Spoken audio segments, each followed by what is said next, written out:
jamais pénétré. Ah oui, il n'y a rien dans le catalogue.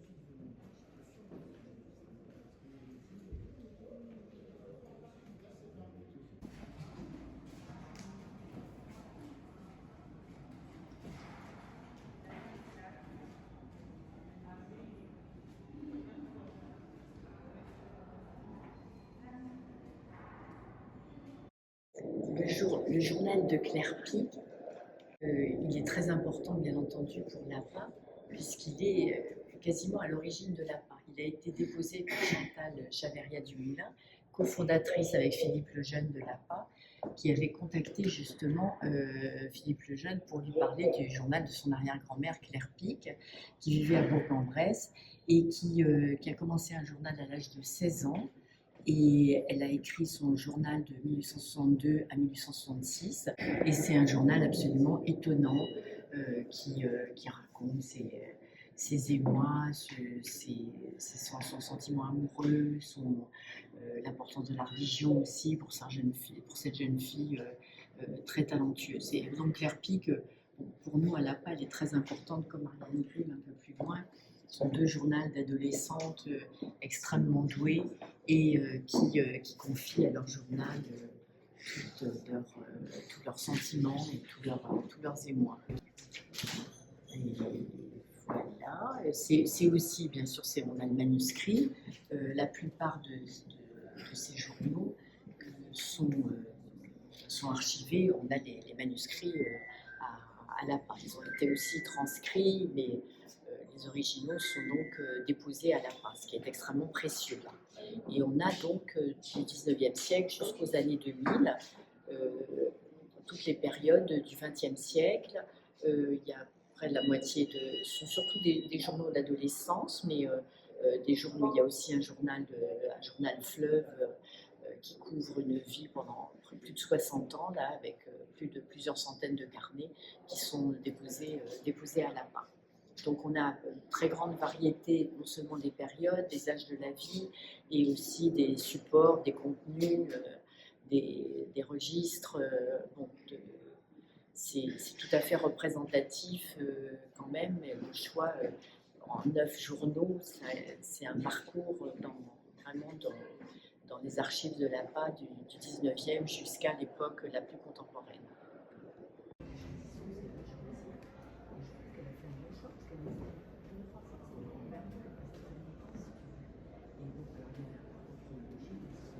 Alors, le journal de Simone, ce qui est intéressant, c'est que c'est le journal d'une jeune fille c'est un journal qui est écrit, on n'a que la partie qui est écrite en 1944-1945, il n'est quasiment pas question de la guerre, mais il est question là aussi, de cette recherche d'orientation de cette jeune fille, de cette jeune étudiante que ses parents voudraient voir devenir professeur, mais elle a plutôt des aspirations artistiques, des inclinations artistiques. Donc, elle parle de ses difficultés, c'est aussi un journal d'éducation sentimentale, comme celui de Paul Jamin d'ailleurs, celui de Pierre Pic. Mais c'est vrai, c'est la particularité, on a beaucoup de journaux de guerre, mais celui-là, encore une fois, où on voit que les préoccupations pouvaient être autres aussi en marge des événements tragiques.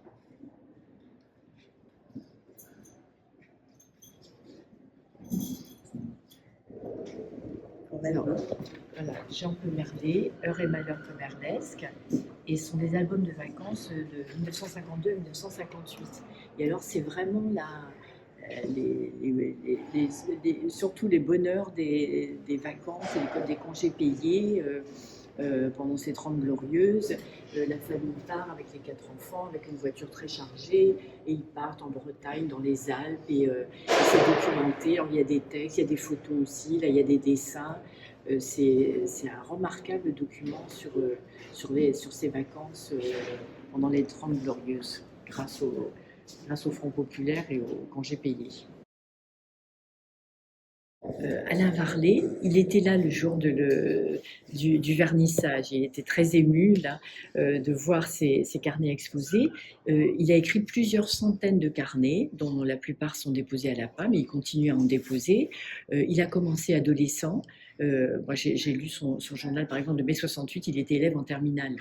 En mai 68, c'est tout à fait intéressant. Et après, ben, il continue. C'est vraiment le journal d'une vie, là, comme on en reçoit de plus en plus à l'APA. Et lui, il écrit sur des petits carnets. Alors, quelquefois, sur chaque petit carnet, ça comprend le journal simplement de à peine quelques mois, de quelques semaines. C'est très variable selon les périodes de sa vie, mais c'est tout à fait intéressant. Alors, lui aussi, il avait vocation contrariée. Il a eu beaucoup de mal à se remettre d'une très douloureuse rupture amoureuse quand il était jeune.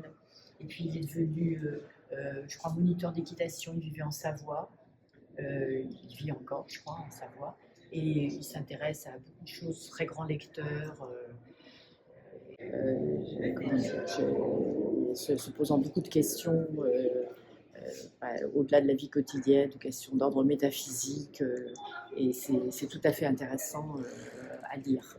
Ariane Vitalis, là, c'est la transcription de son Skyblog. Donc c'est ce qui est le plus récent, c'est dans les années 2007-2012. Elle est très jeune, elle est née dans les années 90. Et elle a déposé à l'APA la transcription de ces quelques années où elle écrivait directement sur un Skyblog. Ces Skyblog qui n'existent plus d'ailleurs, mais qui sont recueillis par la Bibliothèque nationale d'ailleurs de France, par la BNF. Là. Et c'est un témoignage de ces nouvelles formes, bien sûr, de journal intime écrit directement sur un blog. Et elle aussi, elle était là présente au vernissage, et elle continue à écrire, mais moins sous forme diaristique. Et ça montre bien, bien sûr, l'évolution des supports et des formes d'écriture, bien sûr, qui varient aussi avec les supports manuscrits ou supports numériques. Adolescente, elle vit à Avignon, ce sont des journaux qui viennent de toutes les parties de France. Mais c'est pas un hasard quand même si même Alain Varlet, c'est le journal d'une vie, mais la plupart de ces journaux sont des traces de l'adolescence. Et on sait bien que c'est à l'adolescence qu'il y a ce besoin, qu'il y a cette émergence souvent d'expression personnelle et qui se traduit par la tenue d'un journal intime sous les différentes formes qui évoluent là, au cours des âges, depuis le 19e jusqu'à maintenant, mais avec une résistance très forte quand même du journal manuscrit.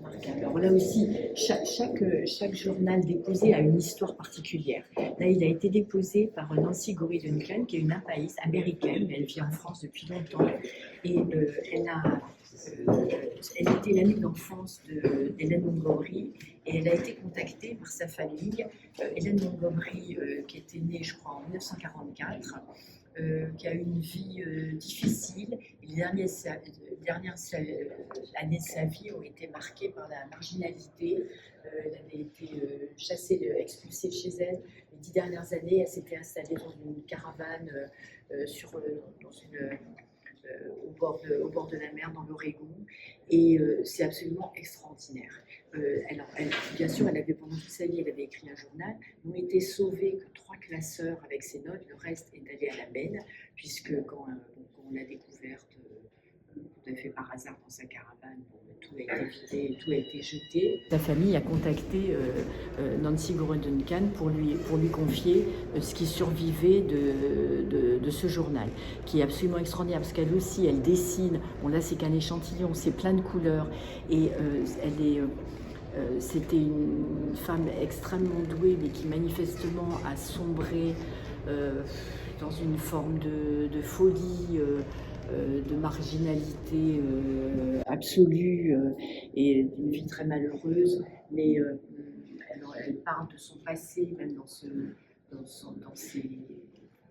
journal qui date des dernières années de sa vie. Et c'est tout à fait étonnant. Il y a beaucoup mysticisme, mais comment dire, moi je trouve que c'est bouleversant quand on lit à la suite là, les trois classeurs là, qui sont déposés, donc, dont les originaux sont maintenant à la PA, là, grâce à Nancy.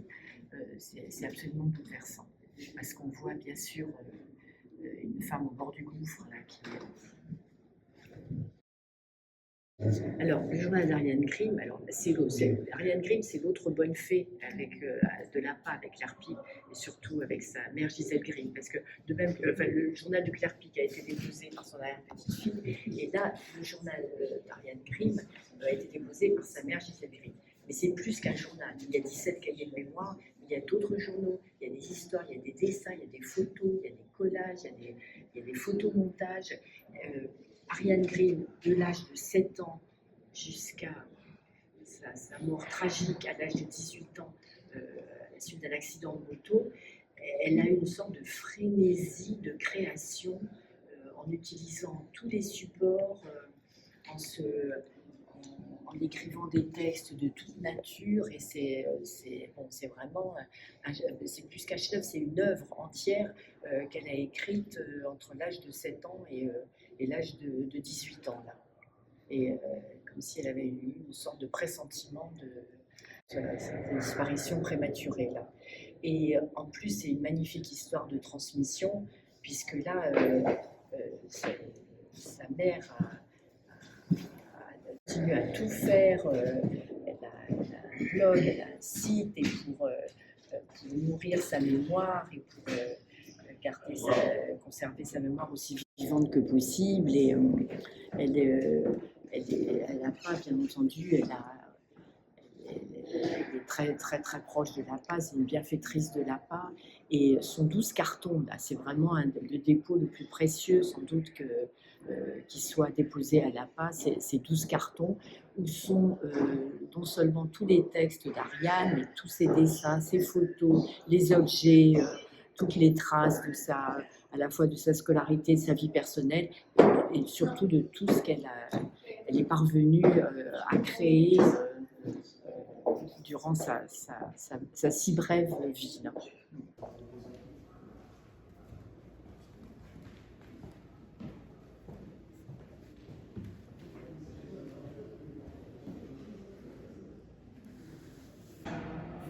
je suis pas sûre que ce soit du chien. Enfin,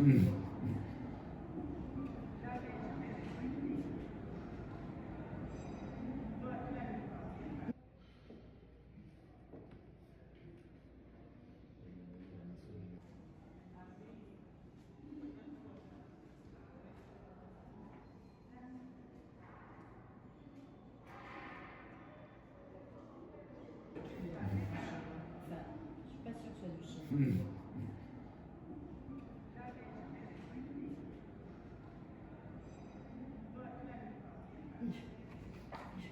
Il y a même l'intimité.